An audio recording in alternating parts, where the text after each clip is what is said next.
Assalamualaikum warahmatullahi wabarakatuh. Oke, kita ketemu lagi di channel Askar Langit. Pada kesempatan kali ini saya akan mengetengahkan mengenai jagung manis. Jadi di sini saya akan sedikit membagi ilmu yang saya praktekkan di lahan pertanian saya, yaitu mengenai pohon jagung manis yang kerdil, atau orang Jawa bilang, ada yang bilang jepret, ada yang bilang muntir. Jadi karena ada cacat dari pasca pertumbuhannya. Jadi apa penyebabnya, terus bagaimana solusi penanganannya, nanti kita bahas. Apa yang saya praktekkan di lahan. Jadi apa yang saya katakan yaitu yang pernah saya alami. Saya pernah uji coba berapa kali di lahan pertanian saya mengenai jagung manis. Oke lah, kita akan melihat di tanaman jagung manis milik tetangga saya yang kena posisi cacat atau jepret atau muntir.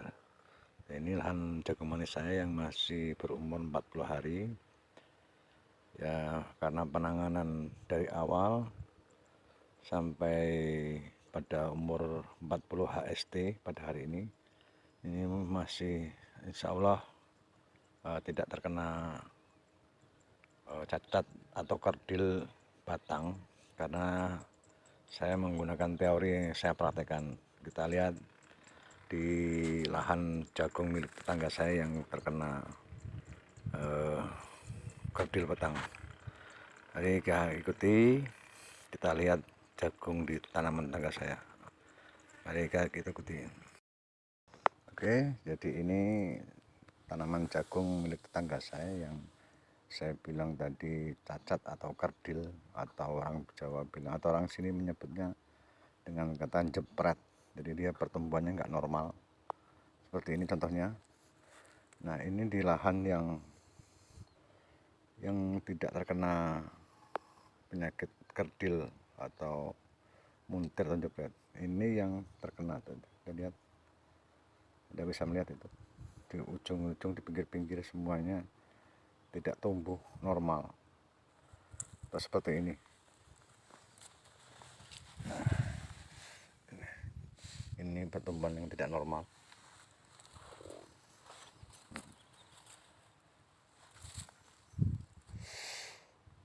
Nah, beda dengan yang normal, yang usianya sama.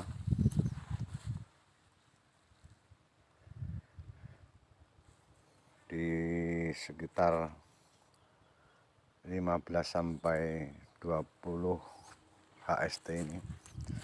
Jadi apa penyebabnya? Saya akan sedikit membagi ilmu ini yang saya praktekkan di lahan tanaman jagung saya, dan ini di tanaman jagung yang saya bilang tadi di tangga saya.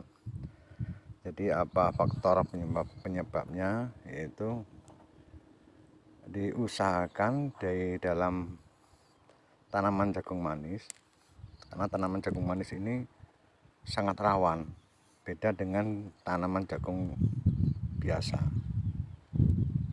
Lihat itu yang sebelah jagung biasa. Jadi faktor kerawanan di dalam pertumbuhan di jagung manis ini sangat rentan sekali. Untuk penanganannya yang biasanya saya praktekkan, yaitu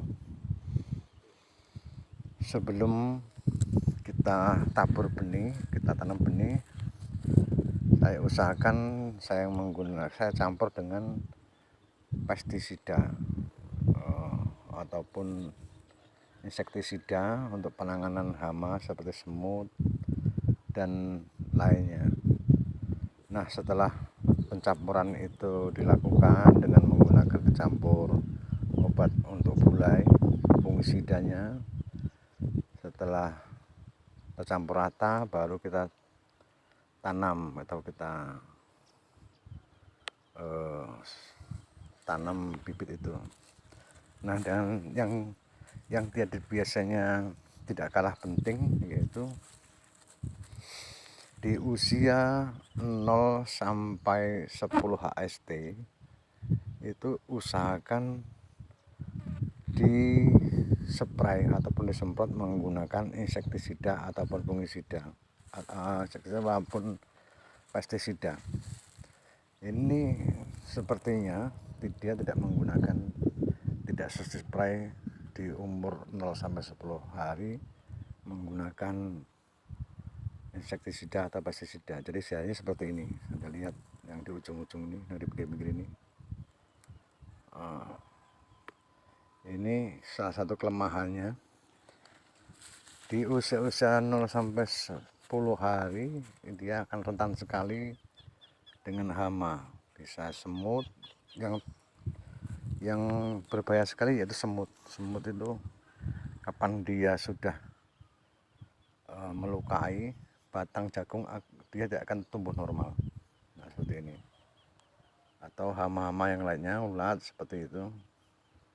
Jadi kuncinya di situ. Diusahakan di usia 0 sampai 10 HST harus di spray ataupun semprot menggunakan insektisida maupun pestisida.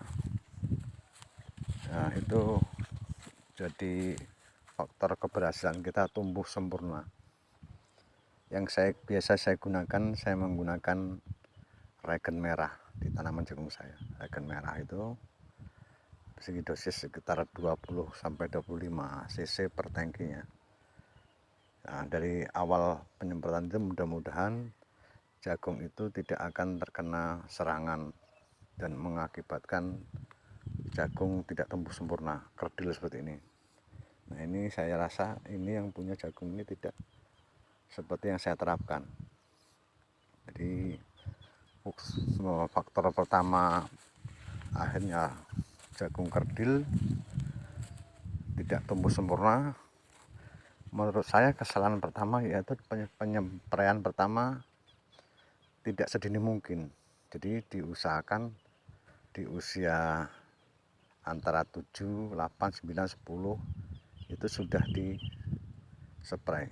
Posisi jagung sudah mulai tumbuh dan masih nguncup, atau orang Jawa bilang masih ngedom itu seperti orang Jawa, itu harus di spray. Itu untuk menanggulangi agar tidak terjadi hal seperti ini. Demikian sedikit ilmu saya bagikan, mudah-mudahan buat para teman tani yang mau usaha di bidang jagung manis, mudah-mudahan ada manfaatnya. Kalaupun ada yang faktor lain mengenai ini, monggo silahkan komentar, kita beri wawasan bersama-sama untuk demi kemajuan pertanian kita. Demikian ilmu saya sedikit yang saya bagikan, mudah-mudahan bermanfaat. Dan jangan lupa untuk saya minta bantu like, subscribe, share, ataupun komen agar supaya channel saya ini bisa hidup dan terus memberi sedikit ilmu yang saya punya, memberi wawasan untuk kemajuan kita bersama. Demikian saya akhiri. Assalamualaikum warahmatullahi wabarakatuh.